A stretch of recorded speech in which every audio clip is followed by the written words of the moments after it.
Hello tout le monde, j'espère que vous allez bien. Ça fait quelques jours, quelques semaines que je commence à m'intéresser à un sujet. On va parler des relations parasociales et plus spécialement par rapport au milieu du tatouage. Pour faire court, avant de vous sortir la vraie définition, il s'agit des personnes qui ont l'impression d'être ton ami parce qu'ils t'ont vu à travers les réseaux sociaux ou parce que tu les as tatoués une ou deux fois.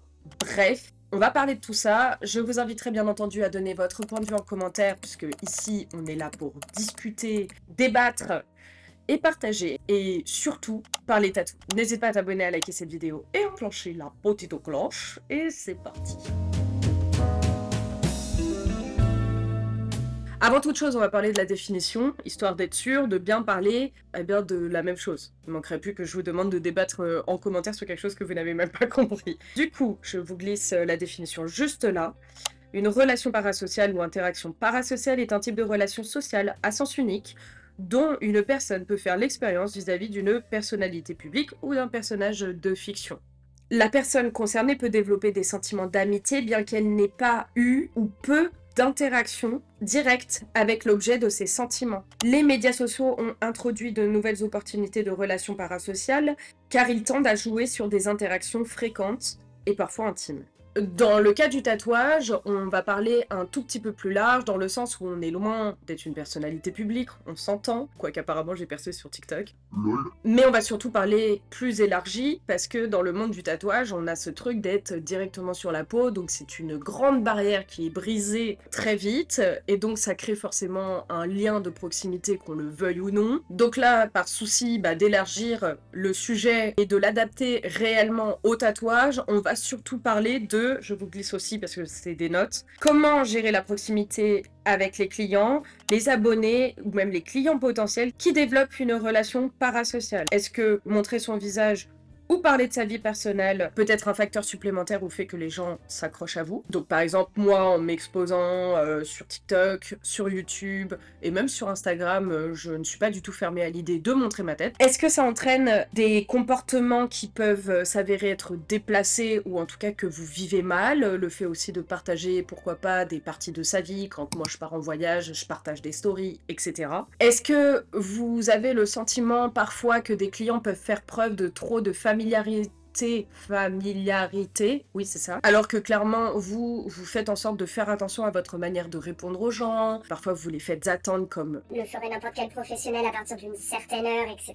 Est-ce que cela peut provoquer de l'harcèlement? Si oui, est-ce que vous en avez déjà vécu? Et c'est vrai que là où ça commence à être intéressant, c'est que si on accepte d'évoluer avec son temps, un tatoueur est de plus en plus amené à aller donc sur les réseaux sociaux, à exposer potentiellement des petits bouts de sa vie. Je pense notamment au combat qu'il a envie de défendre, de son point de vue politique, ou encore tout simplement le fait qu'il a un animal. Voilà, ça peut être beaucoup de choses que les tatoueurs acceptent d'exposer actuellement. En tout cas, c'est ce qui revient sur les réseaux sociaux, parce que ça fait partie de la proximité. Donc, est-ce que finalement, cette surexposition pour faire connaître notre milieu, notre métier surtout, et notre travail, peuvent jouer à établir cette relation parasociale?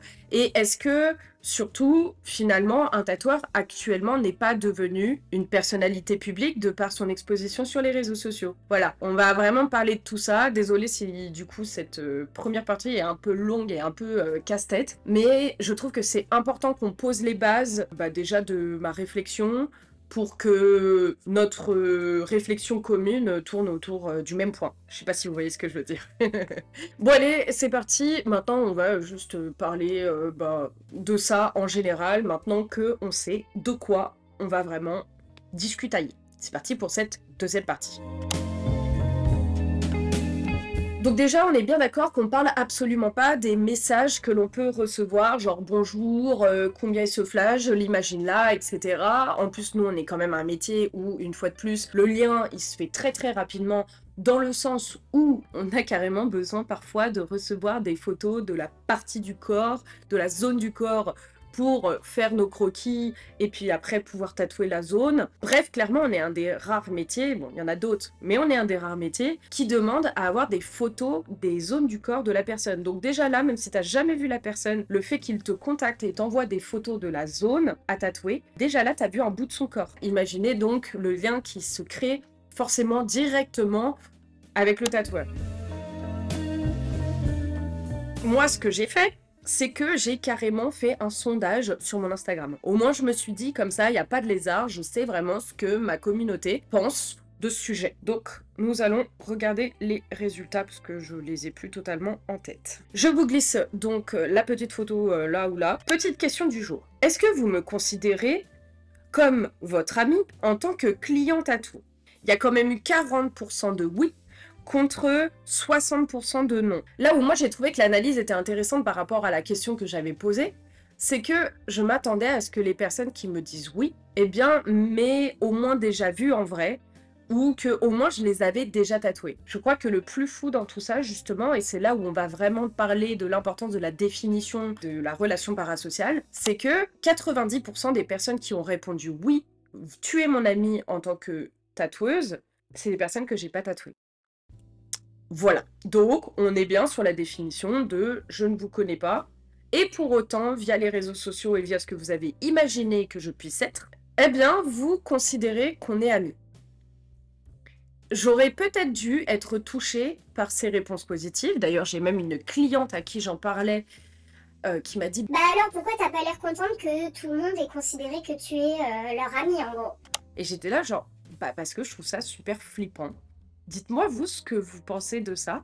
Est-ce que vous seriez conquis, heureux, à l'idée d'avoir des personnes qui se considèrent comme étant votre ami, alors que vous ne les avez jamais vues? Perso, je me suis dit, ok, c'est des personnes qui me voient tous les jours sur les réseaux sociaux. C'est vrai que je suis très active, surtout sur TikTok. C'est des personnes qui, en fait, au final, ne connaissent rien de moi, à part ce que j'ai bien envie de raconter sur les réseaux sociaux. Et pour autant, ces derniers considèrent que je suis leur amie. Eh ben non, je suis désolée, malheureusement, même si je ne savais pas du tout avant de voir les résultats, eh bien en fait non, ça ne m'a pas fait plaisir, ça m'a juste fait assez peur, pour être honnête. Donc certes, c'était pas la majorité, mais ça veut bien dire que il y a quelque chose à travers les réseaux sociaux qui doit se dégager, quelque chose qui veut bien faire croire, en tout cas, qu'il est potentiellement ok d'être ami avec la personne que vous voyez à travers l'écran.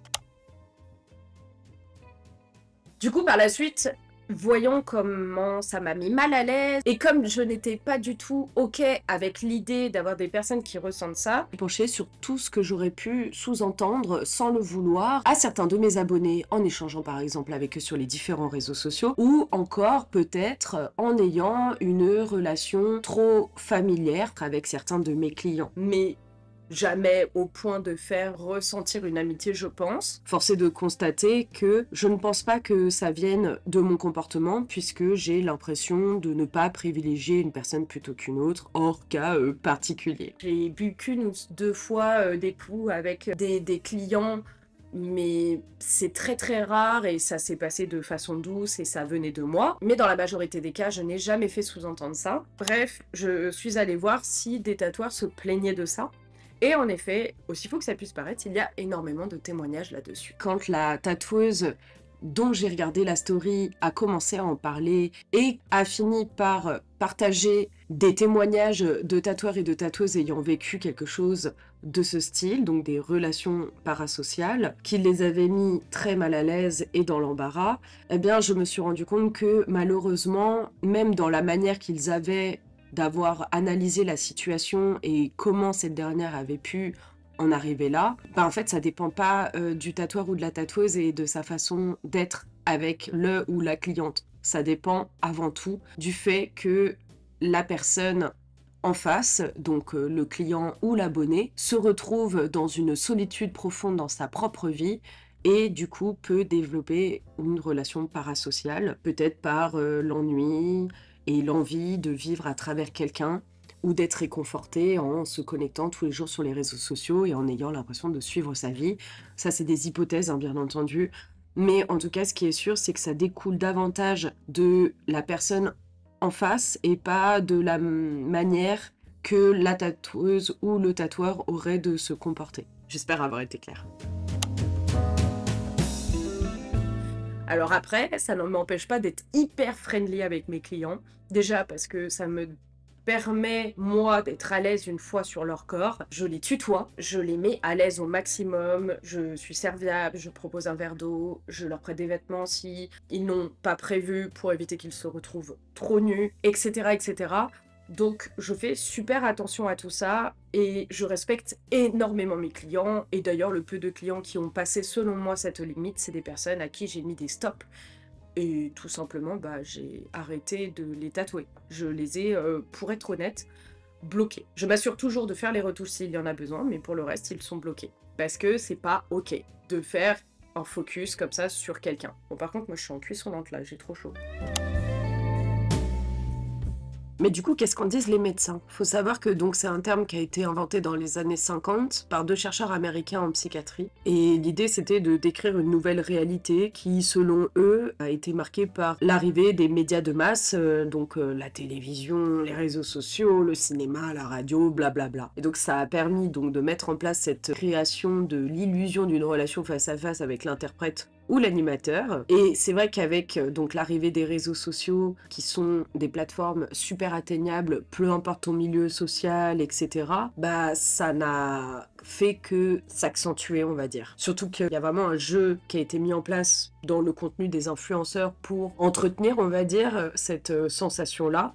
Et quand on sait que l'humain est clairement pas fait pour être seul, mais bien pour être sociabilisé, en fait, c'est juste, a priori, super logique que des personnes développent ce type de relation parasociale. Après, faut jamais perdre de vue, comme le disent ces 2 chercheurs, que c'est une impression, une perception de proximité avec quelqu'un d'autre, mais que il faut juste bien prendre en compte que c'est de l'attachement envers quelqu'un, mais ça reste purement imaginaire. Là où il faut commencer, donc a priori, à s'inquiéter, c'est quand la personne n'arrive plus à déterminer, à comprendre les limites, en fait, à cette relation, et pourquoi pas se met à harceler, à stalker la personne auquel elle s'est attachée à travers les différents réseaux sociaux. Moi, par exemple, j'ai eu une cliente qui s'est avérée avoir stalké les réseaux sociaux de mon mari, en donnant son point de vue sur le physique de ce dernier, sur encore le fait que je n'étais pas là et que c'était très bizarre puisque je devais savoir qu'elle se faisait tatouer ce jour-là. Concrètement,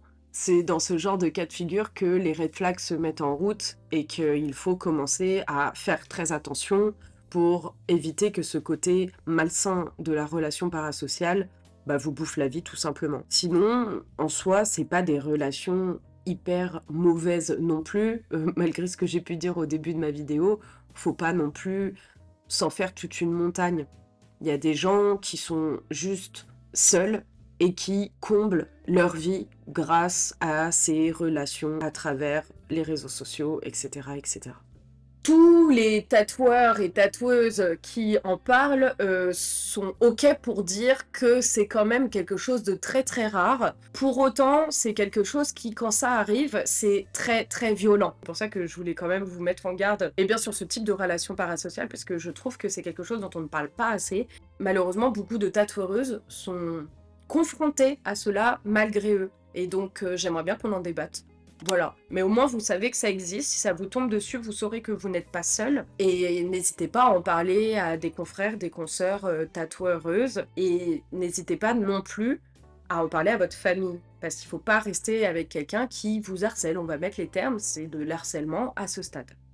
Si vous êtes comme moi et que vous avez du mal à gérer, ou que vous sentez que de toute façon la personne n'a pas décidé de vous écouter, alors vous pouvez bloquer. Pour les cas les plus graves que j'ai pu voir sur internet de tatoueurs et de tatoueuses qui en parlaient, on est allé jusqu'à trouver l'adresse du domicile du tatoueur et de la tatoueuse, aller chez lui parler de ses enfants, enfin bref, ça peut aller vraiment très très loin, ça peut être très très grave. Vous aviez d'ailleurs, je ne suis pas ton ami, c'était Cyrus North, je te laisse ça juste ici, qui a fait une vidéo que j'ai regardée qui est très intéressante à ce sujet, où il explique justement que lui, ça fait quelques années qu'il est dans le milieu de YouTube Game, et qu'il a malheureusement parfois eu le sentiment d'être confronté à cela, que oui, certes, il se confie, puisqu'il est sur les réseaux depuis toujours, mais qu'il y a une différence entre ce qu'il a envie d'exposer et des personnes qui se permettent d'être intrusives dans sa vie.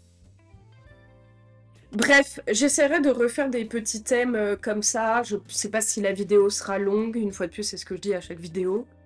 Je voulais aborder quelques thèmes, ouais, de ce style, sous des formats assez simples en facecam, parce que je trouve que c'est très, très intéressant et que c'est des thèmes qu'on n'aborde pas souvent. Là, je suis en train de travailler sur une autre vidéo où l'idée, ça serait de parler, de la donc il y en a qui appellent ça, le zèbre et cetera. J'ai fait un sondage, sur TikTok, j'attends d'avoir, les réponses pour pouvoir en faire une vidéo et en discuter avec vous, pour savoir tout simplement s'il y a un lien entre le fait de se faire tatouer et le fait de se les veines. Comme d'habitude, vous pouvez mettre en commentaire le mot «relation» si vous êtes resté juste ici.